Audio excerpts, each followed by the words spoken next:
On April 11, 2026, two U.S. Navy destroyers did something no American warship had done since the war began. They turned on their tracking transponders in broad daylight and sailed straight through the Strait of Hormuz. This video uses real events, confirmed military operations, and official U.S. military statements to break down what's actually happening in the most dangerous waterway on Earth. We are here. We see you, and we are not asking permission. Before Operation Epic Fury began on February 28, 2026, the Strait of Hormuz was the most important 21 miles of water on Earth. Every day, roughly 17 million barrels of crude oil passed through that narrow gap between Iran and the Arabian Peninsula, about 25% of all seaborne oil traded globally. Another 14% of the world's liquefied natural gas moved through the same corridor. Close the strait, and you don't just hurt Iran's neighbors. You hit China, Japan, South Korea, India, and Europe simultaneously. You trigger a global energy crisis within weeks. Iran understood this long before the war started. For decades, the IRGC Navy had developed a single strategic doctrine. If Iran is ever attacked, make the Strait of Hormuz unnavigable. Not through conventional naval warfare, Iran's surface fleet was never capable of challenging American carrier groups in open water. Through asymmetric warfare. Mines laid silently in shipping lanes. Fast attack gunboats swarming larger vessels at close range. Anti-ship cruise missiles fired from fortified coastal positions. Satellite signal jamming to disorient navigation systems. Armed drones launched from converted container ships disguised as commercial vessels. On February 28th, within hours of the first American strikes on Iranian soil, the IRGC activated that doctrine. VHF radio warnings went out to every vessel in the strait. Passage was forbidden. Within days, shipping traffic had collapsed by 70%. Major tanker operators suspended all Hormuz transits indefinitely. Insurance underwriters declared the waterway a war zone. By March, the strait had gone from carrying 17 million barrels daily to fewer than 3 million, a reduction that sent oil prices to levels not seen since the 1973 embargo. For the United States, this created a problem that airstrikes alone could not solve. Bombing Iran's missile sites, sinking its navy, destroying its air defenses, all of that was achievable with standoff weapons from a safe distance. Turning on an automatic identification system sounds like a minor technical detail. It isn't. AIS is the maritime equivalent of a radar transponder on a commercial aircraft. It broadcasts a vessel's identity, position, speed, and heading to any receiver within range. U.S. Navy warships almost never activate it in a combat zone. When the USS Frank E. Petersen Jr. and the USS Michael Murphy switched on their AIS as they entered the Strait of Hormuz on April 11th, every IRGC monitoring station along Iran's southern coast received the signal simultaneously. The commanding officer of the Frank E. Petersen made that call, knowing exactly what it meant. The IRGC would see his ship's position updated in real time. Every coastal battery, every fast attack boat crew, every drone operator along the northern shore would know where he was. He activated the transponder anyway. U.S. Central Command later confirmed the transit was deliberate. The United States wanted Iran to see those destroyers coming. The message was operational. These ships are here to do a job, and if you interfere, you will know exactly what is bearing down on you. What was that job? Intelligence gathered during the opening weeks of Operation Epic Fury indicated that Iran had laid between 8 and 12 naval mines across the strait's primary shipping lanes. The number was lower than initial estimates. Early assessments had projected up to 30, but the strategic impact of even a handful of mines far exceeds what the raw number suggests. A mine doesn't need to sink a ship to close a waterway. It only needs to exist. Every uncleared mine is another day of the global energy crisis. Every day of the energy crisis is another $435 million drained from the world economy. The shipping operators and insurance underwriters waiting to restart Hormuz transits were not going to move until they had proof, physical, verified proof, that the lanes were clear. Proof required ships inside the strait. The primary system deployed for that mission was the AN/AQS-20, a sonar array operated autonomously beneath a littoral combat ship. The AQS-20 produces high-resolution acoustic maps of the seafloor, identifying mine signatures at depths relevant to the Hormuz shipping lanes. When a mine is confirmed, the system deploys a neutralization charge remotely. No diver required. U.S. forces confirmed neutralizing at least 6 mines across 2 transit corridors during the April 11th and 12th operations. That clearance process cannot be rushed. Iran designed its mining campaign precisely for this, not to sink American warships, but to create a threat that outlasts any ceasefire, bleeds the global economy for months, and gives Tehran leverage long after the guns fall silent. 3 U.S. officials verified the progress publicly. The IRGC threatened a firm and forceful response to any military vessel crossing the strait. Iranian media reported the destroyers had turned back after being confronted, a claim CENTCOM did not confirm. The mine-clearing mission continued. The sailors aboard those destroyers understood exactly what they were sailing into. The Strait of Hormuz had been described by U.S. Navy officers as a kill box since the war began, a confined waterway where Iran's proximity to the shipping lanes partially compensates for the devastation American airstrikes inflicted on its conventional forces. Protecting that mission required a layered force architecture built around one core reality. The IRGC's fast attack craft were designed for exactly the environment the destroyers were entering. Small, low-profile speedboats carrying anti-ship missiles and rocket-propelled grenades can reach the center of the shipping lane in minutes from coastal inlets. They operate in swarms, dozens of craft attacking simultaneously from multiple angles, designed to saturate defensive systems through volume rather than individual capability. Against that threat, each Arleigh Burke-class destroyer carries a combat system with specific answers. The Spy-1 radar tracks over 100 simultaneous contacts. The Standard Missile-2 and SM-6 provide layered air defense against both subsonic drones and supersonic anti-ship missiles. The Phalanx Close-In Weapon System, a radar-guided 20mm Gatling cannon cycling at 4,500 rounds per minute, is the last line of defense against anything that gets through the outer layers.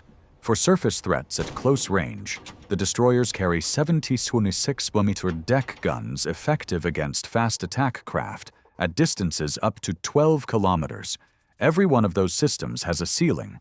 Iran's doctrine is built around finding it, overwhelming layered defenses through volume, speed, and the geographic advantage of fighting 21 miles from its own coastline, which is precisely why the air component above the destroyers was not optional. FA-18, Super Hornets from the USS Abraham Lincoln had been on continuous combat air patrol over the waterway since the blockade began, carrying AGM-84 Harpoon anti-ship missiles. The Harpoon flies at low altitude, just above the water surface, with active radar homing and a 488-pound warhead. Against a small IRGC speedboat, a single impact is definitively lethal, and the aircraft delivering it operates at altitudes and distances beyond the reach of any shoulder-fired surface-to-air missile the IRGC could deploy from a fast attack craft. On April 18th, Iran tested all of this directly.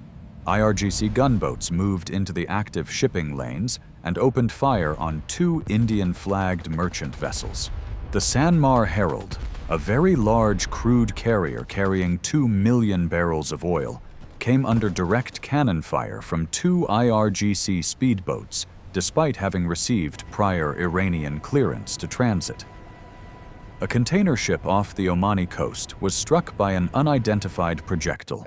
Iran's Joint Military Command announced that control of the Strait of Hormuz had returned to its previous state, under strict management and control of the armed forces. It was the 21st confirmed IRGC attack on merchant shipping since the war began. The rules of engagement for Operation Epic Fury had been clear from the beginning of the blockade. Any IRGC vessel that interfered with freedom of navigation, including attacking civilian merchant ships, was a legitimate military target. What changed on April 18th was the American threshold for response. For weeks, U.S. forces had enforced the blockade primarily through interception and redirection. Boarding teams approaching vessels, issuing orders to turn back, escorting compliant ships away from Iranian port approaches. A controlled, measured application of naval power designed to maintain pressure without triggering full-scale combat during the ceasefire window. When IRGC gunboats opened fire on civilian shipping, that calculus changed. The IRGC fast attack boat fleet operates on a swarming doctrine that Iranian naval planners developed over decades of studying American carrier group vulnerabilities. Rather than engaging a large warship directly, the tactic involves coordinating dozens of small craft to attack simultaneously from multiple angles, overwhelming defensive systems through sheer volume. Intelligence estimates indicated the IRGC retained between 40 and 60 operational fast attack craft in the Strait theater following weeks of American airstrikes on Iranian naval bases. Against FA-18s carrying harpoons, that doctrine carries a fundamental problem. The aircraft can identify, lock, and engage IRGC fast attack craft from altitudes and distances that place the launching aircraft entirely outside the threat envelope of any weapon the speedboats carry. MH-60R Seahawk helicopters deployed from the destroyer flotilla added a second engagement layer.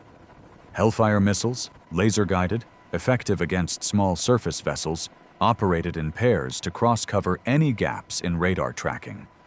What the April 18th engagement demonstrated was not a decisive American victory.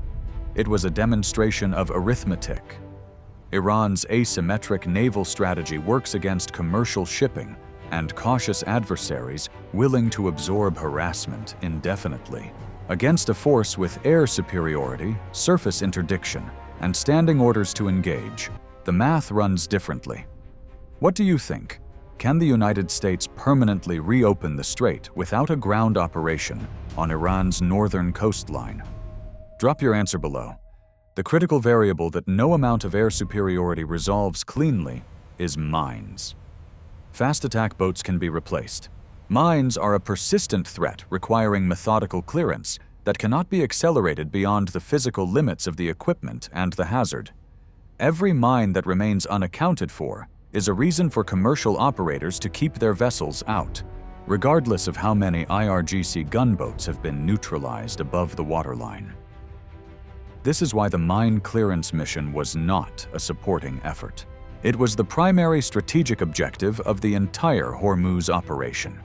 The question this video set out to answer, can U.S. forces permanently stop Iran from closing the Strait of Hormuz, does not have a clean answer. And understanding why tells you more about the real state of this war than any headline has. From a purely military standpoint, the United States has achieved dominance at a scale that is difficult to overstate. Iran's Navy, 150 warships, every submarine, 16 vessel classes, is at the bottom of the Arabian Sea and the Gulf of Oman. Iran's Air Force has gone from between 30 and 100 sorties per day to 0. More than 85% of Iran's defense industrial base has been destroyed. The country cannot manufacture new ballistic missiles or long-range drones at any meaningful rate. And yet the Strait of Hormuz is not open. This gap between military success and strategic outcome is what defines the current phase of Operation Epic Fury. Destroying Iran's conventional military capacity was achievable with standoff weapons from a safe distance. Controlling a 21-mile waterway, where Iran still holds the northern coastline, still has fast attack craft in protected inlets, and still has the capacity to lay mines at night from small boats. That requires a fundamentally different kind of operation than anything executed in the first 38 days of this war. The blockade Iran fears most isn't the naval one, it's the economic one. At the current rate of disruption, Iran is losing an estimated $400 million per day in export revenue. Oil wells in southern Iran are beginning to experience overflow problems as storage capacity fills with crude that cannot be exported. Iranian government warnings to the oil industry indicate that by late April, permanent damage to well infrastructure becomes a realistic risk if exports cannot resume. This is the pressure the blockade was designed to create, not to physically seal the strait, which international law makes difficult to sustain indefinitely, but to make Iran's economic pain severe enough to force a return to the negotiating table on American terms. The ceasefire expires on April 21st. A second round of talks is under discussion, but not confirmed. The core dispute has not moved.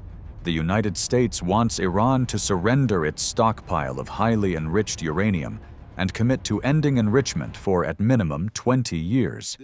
Iran proposed 5 years. That 15-year gap is what stands between a negotiated end to this war and a second phase of combat. Every IRGC gunboat that moves toward a tanker in the strait between now and April 21st is Iran's answer to the question of whether it intends to negotiate or fight. The Strait of Hormuz has been the defining geographic reality of this war. Not Natanz, not Tehran, not Karg Island.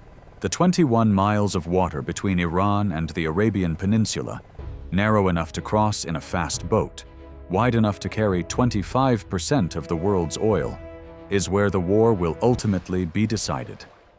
Every mine laid, every gunboat that speeds toward a tanker, every VHF warning broadcast to passing vessels is Iran saying, "This choke point is my weapon, and you cannot take it from me without paying a price." American forces are paying that price, methodically, with mine-hunting drones, Arleigh Burke destroyers, and Hornets on combat air patrol around the clock. Whether that is enough, without a ground operation to clear Iran's northern coastline, is the question the next 72 hours will answer. And there is still the matter of 400 kilograms of Iranian enriched uranium that no one has fully accounted for. Where it is, who controls it, and what the United States plans to do about it before the ceasefire expires, that scenario is next. Subscribe to Operation Fury and hit the bell. The destroyers that transited with their transponders on were a message. What comes next, if April 21st passes without a deal, will be a different kind of message entirely.